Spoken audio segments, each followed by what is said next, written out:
네, 우리 기도하고 말씀 같이 나누겠습니다. 하나님, 우리 국민광장학교를 주님의 이름으로 축복합니다. 정말 이곳이 이스라엘 민족이 광야 40년을 지날 때 표현되었던 광야교회처럼 하나님의 임재 가운데 불기둥, 구름기둥으로 인도하시고 이곳에서 하나님 앞에서 말씀으로 세워지게 하시고 나라를 살리는 거룩한 우리 국민광장학교 되게 해 주옵소서.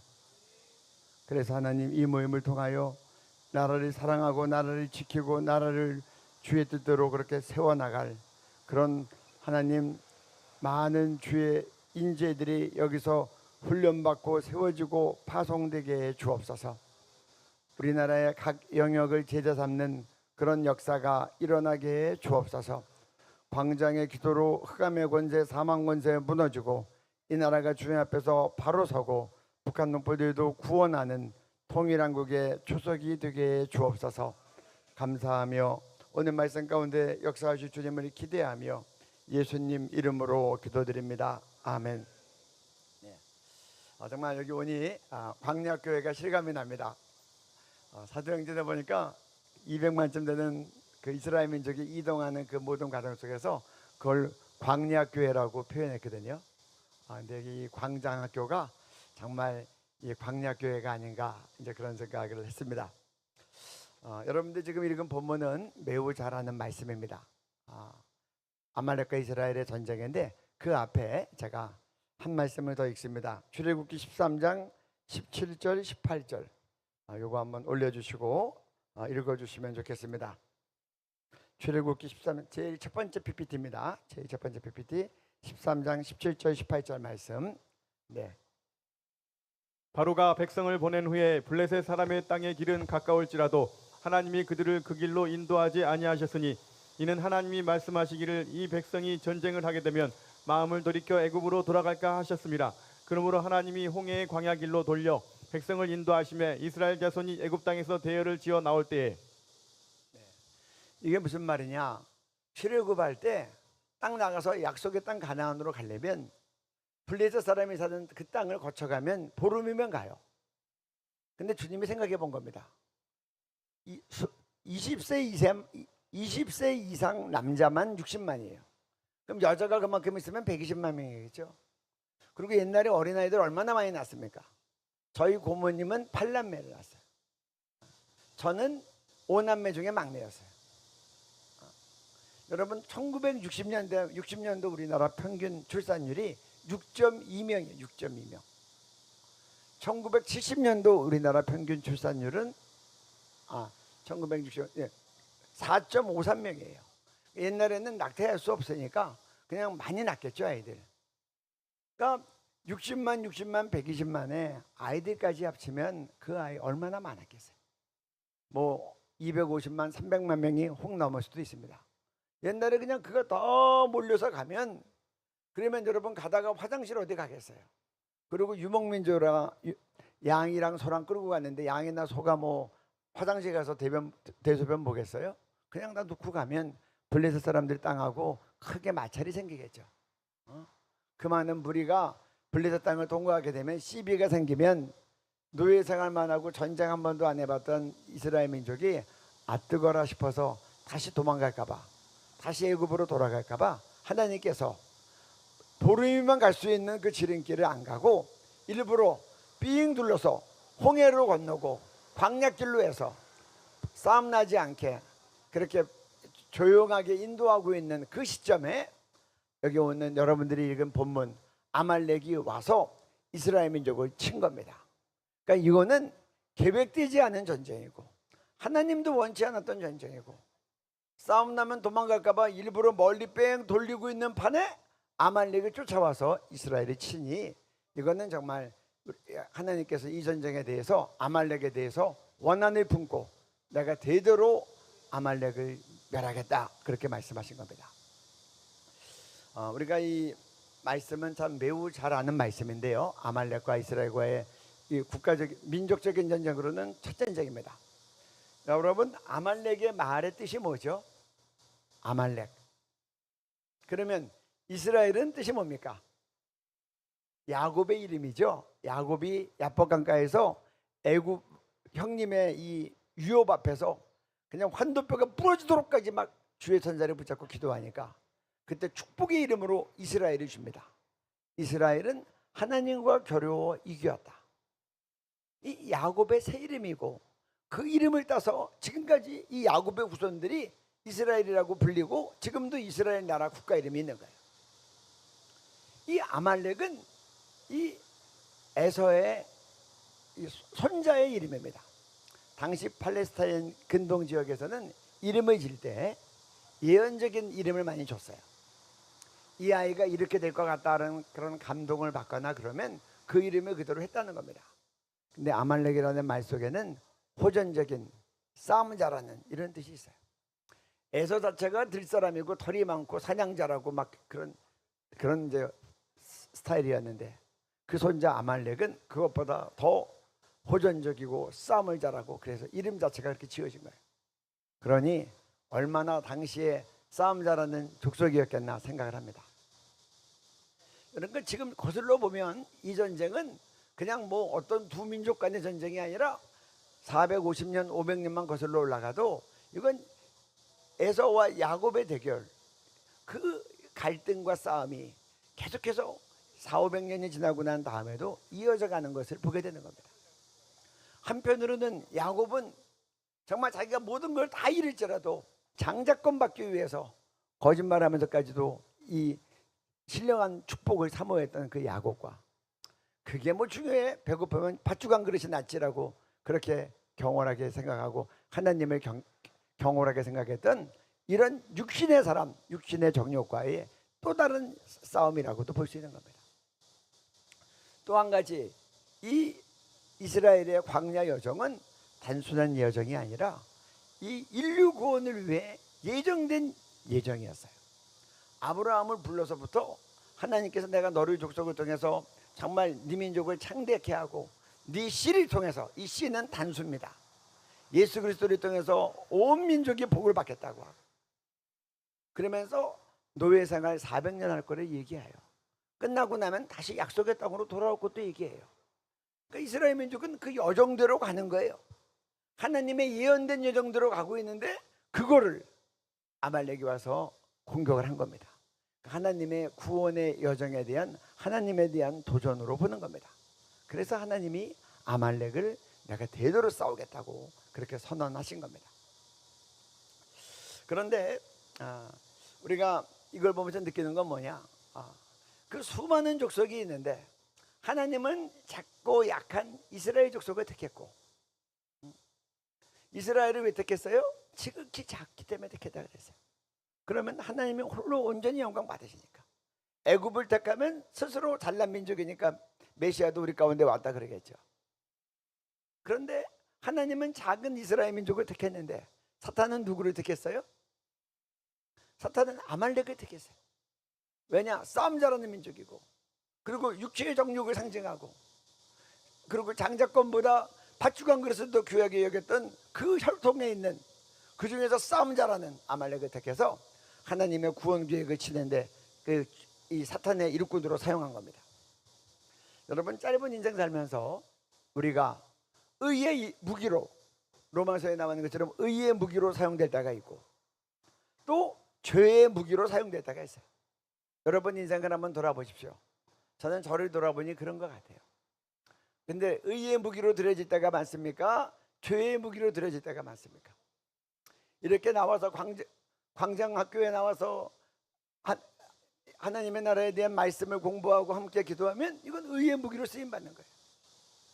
그런데 이 하나님 믿는 이들을 방해하고 교회를 방해하고 복음 전파를 방해하고 그러면 이게 죄의 무기로 쓰임을 받는 겁니다. 아말렉은 죄의 무기로 쓰임을 받아요. 우리 인생길에도 정말 갈수록 우리가 주님께 헌신할수록 의의 무기로 쓰임 받겠지만 이 사회 가운데 정말 이 죄의 무기로 쓰임 받는, 사탄이 즐겨 사용하는 많은 사람들이 있어요. 대표적인 예 중에 하나가 주사파들. 김일성 주체상을 신뢰하고 존중하고 존경하고 마지막에 그를 하나님이라고 고백하고 그 앞에 절하고, 공산주의 사상 하나님은 없다고 하고 종교는 나쁜 이라고 하고 복음을 막아서는 그런 사탄이 쓰는 이런 죄의 무기들이 있는데, 이 광장학교는 의의 무기가 되어서 비느하스의 창 같아서 정말 이 땅에 횡행하는 모든 사단의 괴계를 무너뜨려야 될 줄로 압니다. 여러분, 이 전쟁을요, 신명기에서는 또 다른 각도에서 이렇게 표현하고 있어요. 신명기 25장 17절부터 19절까지 말씀 한번 볼까요? PPT를 올려주시고 읽어주시기 바랍니다. 너희는 애굽에서 나오는 길에 아말렉이 내게 행한 일을 기억하라. 곧 그들이 너를 길에서 만나 내가 피곤할 때 내 뒤에 떨어진 약한 자들을 쳤고 하나님을 두려워하지 아니하였느니라. 그러므로 내 하나님 여호와께서 내게 기업으로 주어 차지하게 하시는 땅에서 내 하나님 여호와께서 사방에 있는 모든 적군으로부터 내게 안식을 주실 때에 너는 천하에서 아말렉에 대한 기억을 지워버리라. 너는 잊지 말지니라. 이 말은 출애굽기 아까 17장 말씀을 또 다른 각도에서 설명한 거예요. 근데 여기 보면 뭐라고 돼 있어요?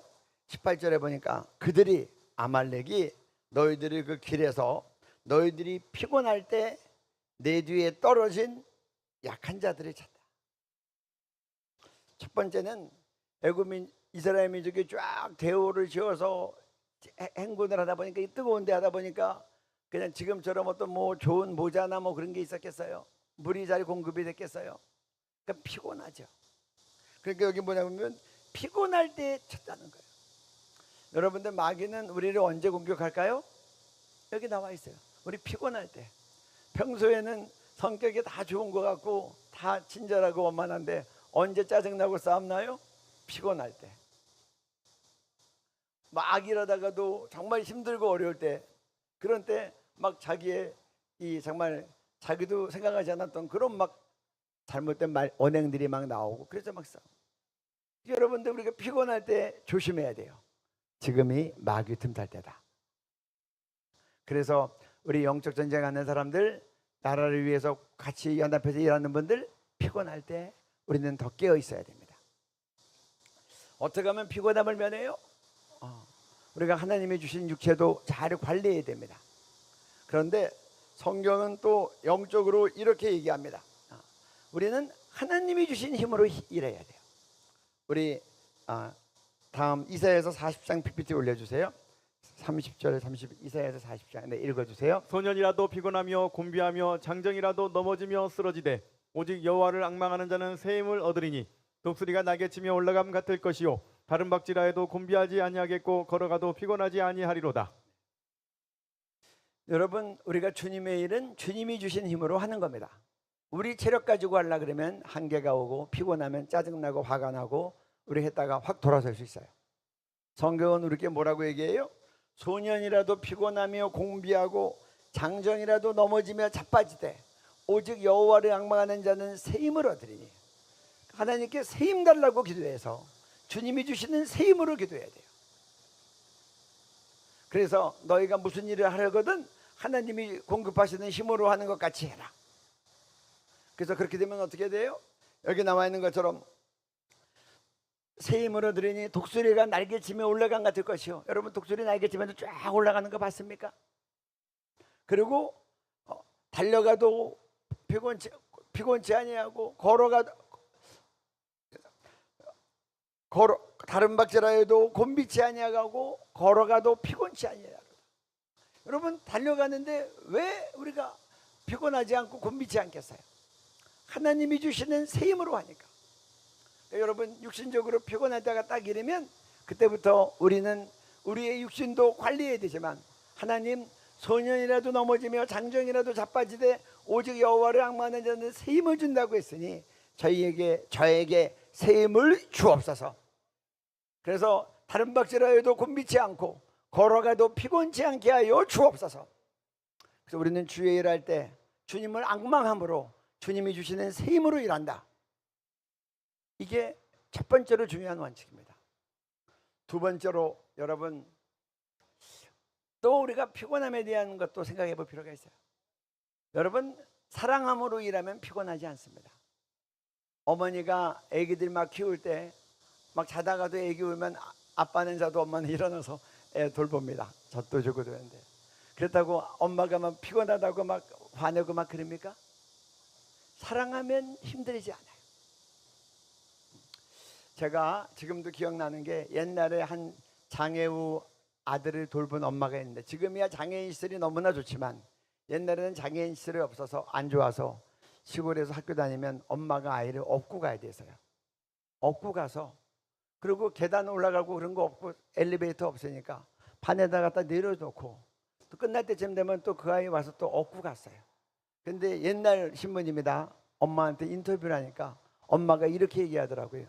내가 이 아들보다 하루만 더 살고 죽었으면 좋겠어요.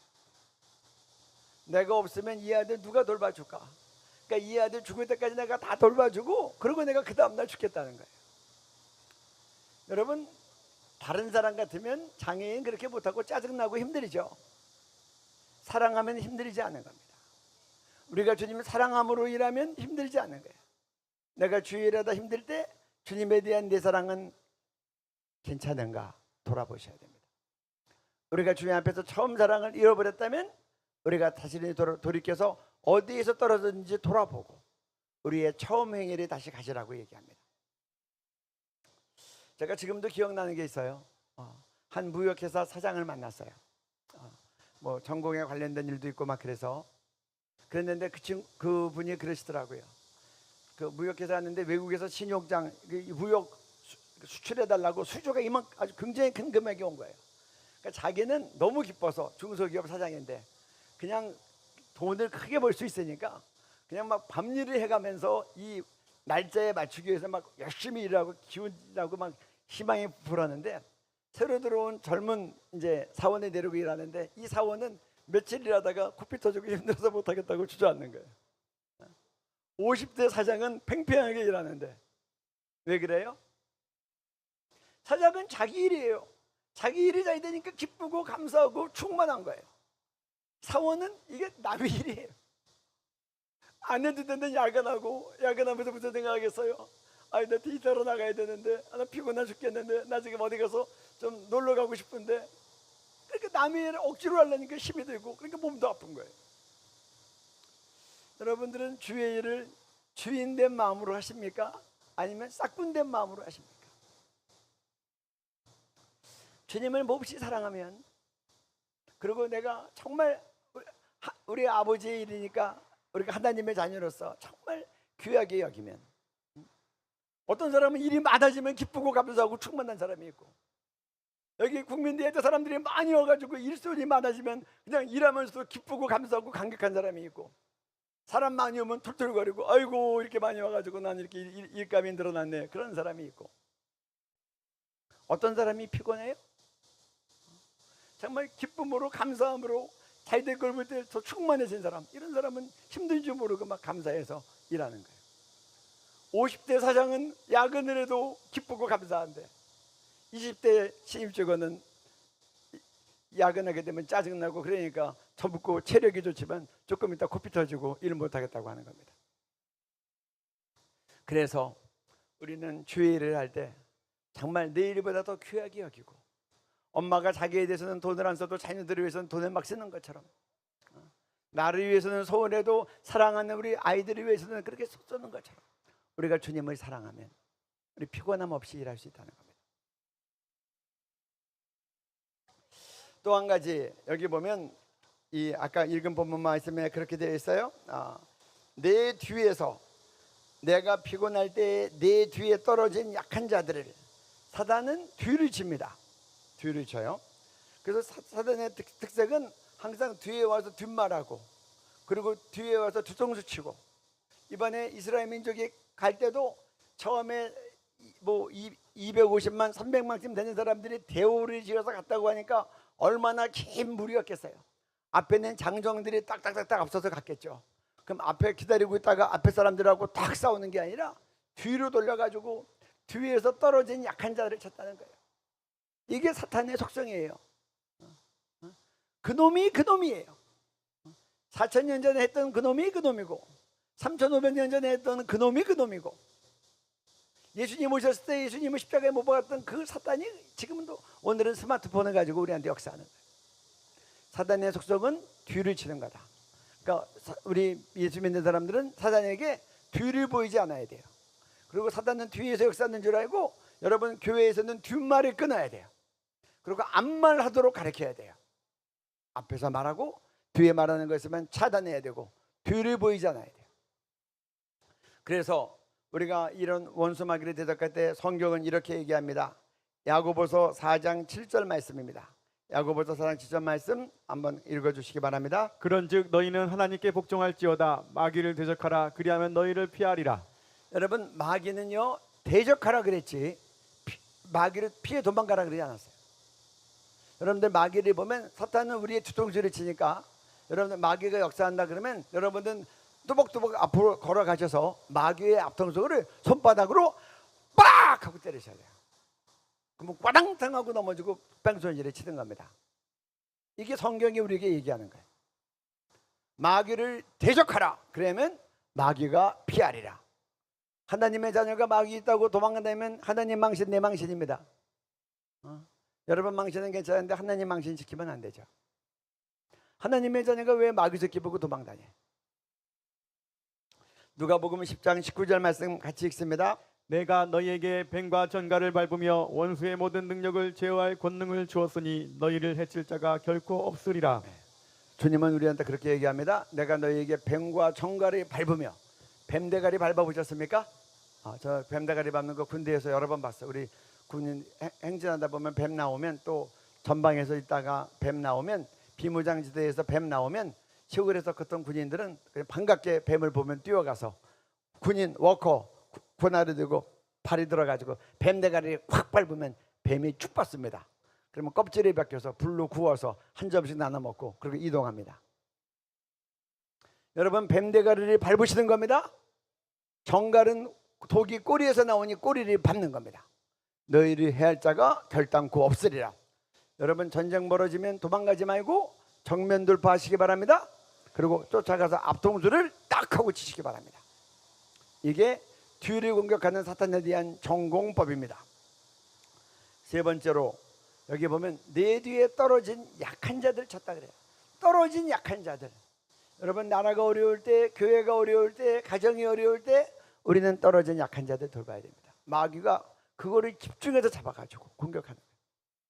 여러분 동물의 왕국 보니까 옛날에 사자가 뭐 사슴떼나 뭐 지나갈 때 그냥 뭐 한복판에 들어가지 않아요. 잘 지켜봤다가 떨어진 따로 노는 그런 한두 마리 사슴이 있으면 그건 영락 없이 밥입니다. 아무도 못 도와줘요. 여러분 공동체에서 떨어지는 분들, 시험에 들어서 교회 안 나오는 분들, 자꾸 부르심을 받고 한 길로 갔는데 자꾸 다른 말하고 그런 분들 우리는 우선적으로 돌봐야 되고 그들이 먹잇감이 될 수 있으니 그들을 잘 바로 세워서 다시 본류로 들어오게 해야 됩니다. 그래야 마귀가 먹잇감이 없어지는 거예요. 그러면 이렇게 사단은 뒤에서 피곤함을 타서 뒤에서 떨어진 약한 자들을 찾는데 하나님은 이스라엘과 아말렉과의 첫 민족적인 전쟁에서 어떻게 승리를 이끌으셨는가? 우리 출애굽기 17장 9절 말씀 한번 읽어주시기 바랍니다. 모세가 여호수아에게 이르되 우리를 위하여 사람들을 택하여 나가서 아말렉과 싸우라. 내일 내가 하나님의 지팡이를 손에 잡고 산꼭대기에 서리라. 여러분 생각해 보세요. 이스라엘 민족이 뭐 싸움 한번 해봤겠습니까? 노예로 있다가 막 뛰어나왔는데 급하게 도망쳐 나왔는데 무기가 있었겠어요? 저는 무기도 없었을 것 같아요. 왜냐하면 이스라엘 민족이 장대해지니까 애굽이 이스라엘을 겁냈어요. 이게 적들이가 붙어서 내란을 일으키면 어떡하냐. 그래서 노예생활 시키고 일을 더 많이 시켰어요. 그러니까 군사훈련도 시키지 않았을 거고 무기도 안 줬으리라고 생각이 돼요. 근데 갑자기 전쟁이 나면 이스라엘 군대가 군사훈련도 안 받아봤고 막 나왔는데 어떻게 했을까? 뭐 들고 나왔을 것 같아요?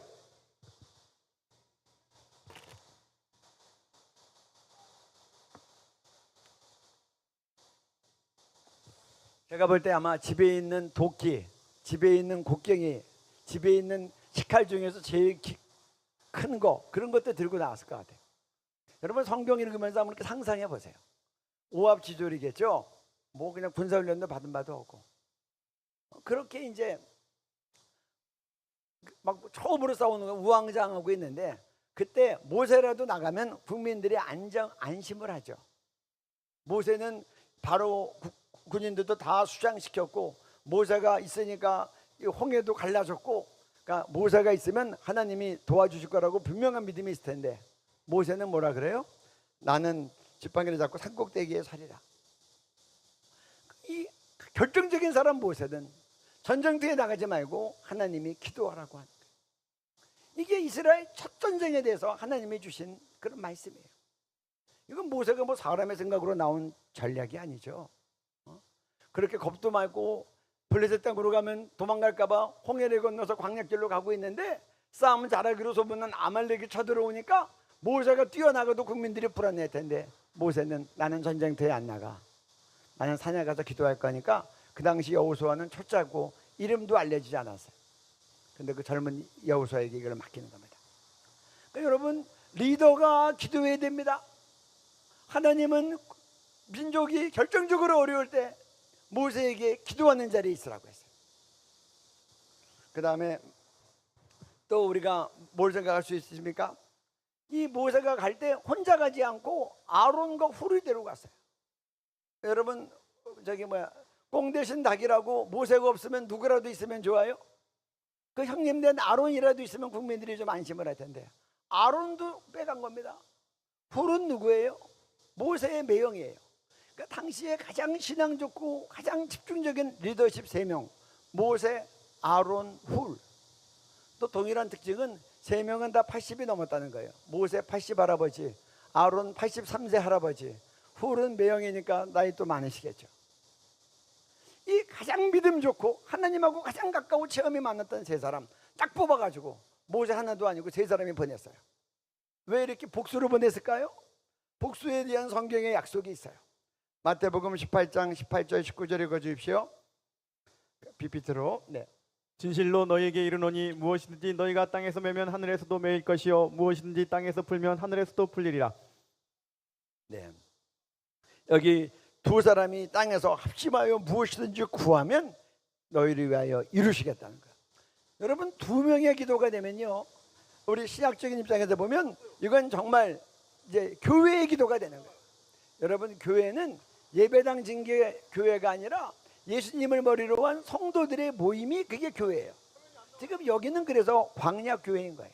광장교회인 거예요. 예수님의 이름으로 모였으니까. 그래서 교회에 약속을 주셨어요.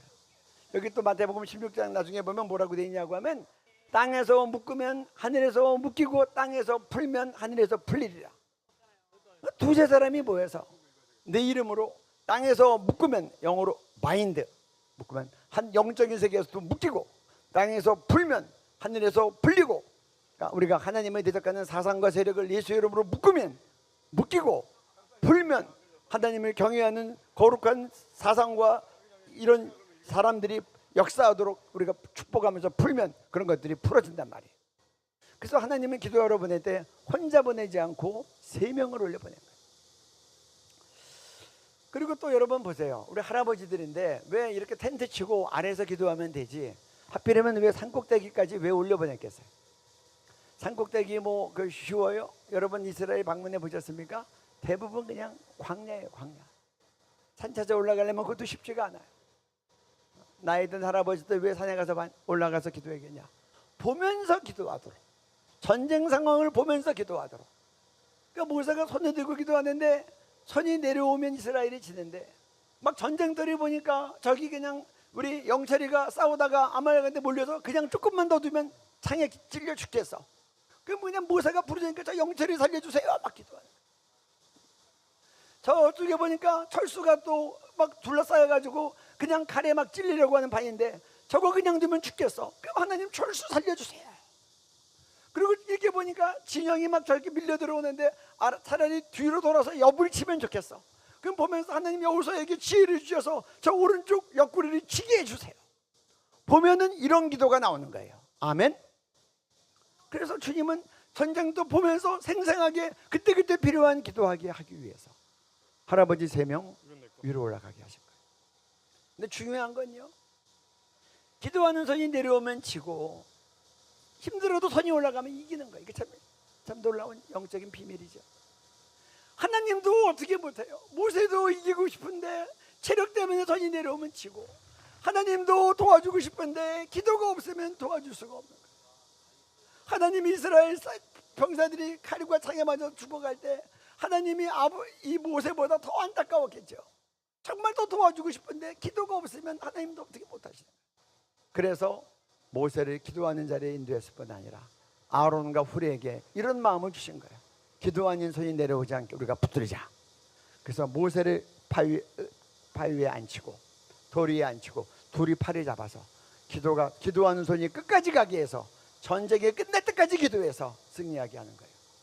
여러분, 하나님도 우리들 역사하실 때 승리하기 위해서 기도가 필요한 거예요. 그래서 모세도 보면서 제대로 정확히 기도하도록 산꼭대기에 올려보냈고, 기도하니 손이 내려오지 않도록 아론과 훌을 함께 보내서 전쟁 끝날 때까지 기도가 연결돼서 마지막까지 하나님이 역사에서 승리케 하신 거예요. 그리고 마지막으로 우리 간단 없는 기도. 여러분 생각해 보시기 바래요. 기도가 쉬면 하나님의 역사가 쉬는 거예요. 참 놀라운 영적인 원리예요, 원리. 그래서 배고프다 그러지 말고 밥 먹어야 되듯이 일이 안 된다 그러지 말고 기도해야 돼요. 기도. 하나님의 도움이 필요하면 기도해야 돼요. 여기 보다시피 하나님의 마음은 모세보다 이스라엘 민족을 더 사랑하지만 이스라엘 청년들이 피를 토하고 쓰러질 때 하나님도 어떻게 할 수가 없는 거예요. 그래서 이 모세와 아론과 훌을 삼국대의 첫 번째 전쟁에서 하나님의 역사하는 이 기도의 원리를 보여주신 거예요. 근데 중요한 전쟁 때는 쉬지 않고 기도해야 된다는 거예요. 아까 이사야서 62장 6절 7절 말씀 한번 같이 읽어볼까요? 자, 예루살렘이여, 내가 너의 성벽 위에 파수꾼을 세우고 그들로 하여금 주야로 계속 잠잠하지 않게 하였느니라. 너희 여호와로 기억하시게 하는 자들아, 너희는 쉬지 말며 또 여호와께서 예루살렘을 세워 세상에서 찬송을 받게 하시기까지 그로 쉬지 못하시게 하라. 성벽 위에 파수꾼을 세웠고 그들로 하여금 주야로 계속 잠잠하지 않게 했다. 파수꾼들이 왜 떠들어요? 이거는 기도를 얘기하는 거예요. 잠잠하지 않고 밤과 낮으로 계속해서 기도하는 거예요. 에스더 기도 운동이 차례 기도를 계속합니다. 그 이유는 대표적인 이유는 이거예요. 한국 교회에 새벽 기도 전통이 있으니 새벽에는 한국 교회 깨어나서 교회마다 막 기도하고 그 다음부터는 다들 기도들 하시니까 밤이 취해간 것 같아요. 그래서 우리는 올빼미 부대가 되자. 그렇게 하면 한국 교회가 주야로 기도가 될 거 아니에요. 주야로. 주야로 누군가는 기도해야 되니까, 쉬지 않고 기도해야 되니까, 기도가 멈추면 원수마귀가 이때리 타서 막 역사해서 하나님의 구원받은 사람들까지도 다 도둑질하려고 하니까, 그리고 수많은 사람들을 미혹의 길로 들어가서 지옥으로 끌고 가니까. 그래서 여러분, 영적 전쟁할 때, 그리고 중요한 일 할 때, 아주 중요한 집회할 때 24시간 중보기도 릴레이를 세우는 거 매우 중요합니다. 그리고 혼자만 세우면 기도가 모세처럼 피곤하면 손이 내려올 수 있어요. 복수로 세워야 돼요. 복수로. 여기 3명 세웠죠? 모세와 아론과 훌. 그래서 복수의 기도팀이 중요한 때는 쉬지 않고 돌아가면서 기도하도록 해야 돼요. 이게 이스라엘 첫 전쟁에서 승리를 갖고 오게 했던 하나님의 영적 기도였고 전쟁에 대한 싸움 전략이었어요. 쉬지 않는 기도로 전쟁에서 해서 마귀가 어느 팀에도 역사하지 못하고 하나님은 항상 역사하시도록 해야 돼요. 그래서 데살로니가전서 5장 16, 17, 18 매우 유명한 말씀인데, 항상 기뻐하라, 쉬지 말고 기도해라, 범사에 감사해라. 기뻐하라, 감사하라만 생각하는데 그 가운데 쉬지 말고 기도해라. 우리에게 쉬지 않는 기도가 있어야 된다고 주님은 한국교회에 말씀하십니다. 국가적인 영적 전쟁에서 이런 기도가 계속돼야 됩니다. 마지막으로 이런 말씀 드리고 우리 기도하면 좋겠습니다. 여러분, 어떤 분들은 그래요. 선교사님들한테 여러분 그렇게 열심히 나가서 선교사하고 잘하세요. 제가 후방에서 기도할게요. 그래요. 근데 여러분, 이걸 보니까 기도가 후방입니까? 최전방입니까? 여호수아가 잘해야 전쟁에서 이겨요? 아니면 기도자가 잘해야 전쟁에서 이겨요? 전쟁의 승패가 모세와 아론과 훌에 달렸어요? 아니면 여호수아와 군대에 달렸어요? 잘 생각하셔야 돼요. 누가 중요하고 누가 덜 중요해, 사람의 얘기가 하는 게 아닙니다. 영적 원리로 하나님의 사역은, 세상 사업은 모르겠어요. 하지만 하나님의 사역은 하나님 기도할 때 하나님의 능력이 나타나는 겁니다. 그리고 기도할 때 하나님의 능력으로 승리하는 겁니다. 그래서 여러분들이 여호와를 앙망하는 자는 샘을 얻으리니 독수리가 날개치며 올라간 같을 것이요 다른 박질하여도 곤비치 아니하겠고 걸어가도 피곤치 아니하리라. 이런 말씀이 이루어진 것처럼 전쟁에서 하나님의 능력이 계속해서 나타나고 이기고 또 이기기 위해서는 우리에게는 쉬지 않는 기도가 계속되어져야 된다. 특별히 국가가 어려운 국면에 들어설 때는 그때는 쉬지 않는 기도가 계속해서 들어가야 된다. 언제까지? 전쟁이 끝날 때까지. 여러분들이 그러한 승리하는 기도자들이 되기를 주님의 이름으로 축복합니다. 우리 이 시간에 그래서 여러분들이 뭐 어떤 일이 전쟁에서 결과가 좋지 않았을 때 누가 어쩌고 이것저것 다 할 수 있지만 우리가 하나님 앞에서 제대로 기도의 날을 꼭 돌아볼 필요가 있고 영적인 원리대로 하나님 앞에서 영적 전쟁을 바르게 수행해야 될 줄로 믿습니다. 우리 이 시간에 함께 기도하는 시간 갖겠는데요. 오늘 이 나누어 드린 이 말씀, 오늘 증거된 이 말씀 가운데 자기 자신에게 부딪힌 말씀이 있을 거예요. 첫 번째로는 하나님, 여러분들 각각 이 말씀을 드리며 자신에게 감동이 되었고 자기에게 일깨움이 되었고 자기에게 찔림이 되었던 말씀이 있습니다. 혹시 말씀드리면서 회개할 게 있다면 회개하시고 결단할 게 있다면 결단하시고 이걸 통해서 내가 앞으로 이렇게 하게 되겠다고 계획할 게 있으면 계획하시고 그렇게 기도하면 좋겠어요. 여러분들 오랫동안 앉아 계셨는데 한번 다 같이 일어나셔서 우리 주님 한번 부르시고 오늘 증거된 말씀 가운데 하나님이 레마로 내 마음에 부딪힌 말씀을 붙잡고 우리 기도하시겠습니다. 주님 한번 부르고 기도합니다. 주여